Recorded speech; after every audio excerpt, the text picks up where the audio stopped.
Praise the Lord friends. இன்றைய தெய்வ வசனம் உங்கள் மனசுக்கு பேசட்டும். நீ இடைவிடாமல் ஆராதிக்கிற உன் தேவன் உன்னை தப்புவிப்பார் என்றான். தானியேல் 6:16. சதி திட்டம், பொறாம, கடைசியில் பசி கொண்ட சிங்கங்கள் இருக்கிற பெரிய பள்ளத்துல தானியேல தூக்கி போடுறாங்க.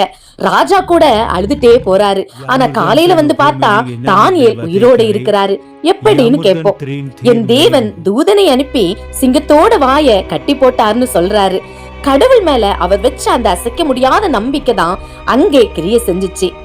நம்ம வாழ்க்கையிலயும் சில நேரங்கள்ல நம்மள சுத்தி இருக்கிறவங்க பொறாமையாலேயோ இல்ல வேலையிலேயோ நம்மள சிங்கக்கெபி மாதிரி ஒரு இக்கட்டான சூழல்ல தள்ளலாம். இனி அவ்வளவுதான், நம்மள முடிச்சிடுவாங்கன்னு தோணும். ஆனா பயப்படாதீங்க. சிங்கத்தோட வாய கட்டின தேவன் உங்க மேல கை வைக்க நினைக்கிற எதையும் தடுத்து நிறுத்துவார். அவர் உங்களை சுத்தி ஒரு பாதுகாப்பு வேலிய போடுவார்.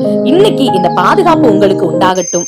ஆமேன். இது போன்ற தினசரி இறைவார்த்தைகளுக்கு ஒன் வர்ஸ் ஒன் ஹோப் சேனலை சப்ஸ்கிரைப் பண்ணுங்க.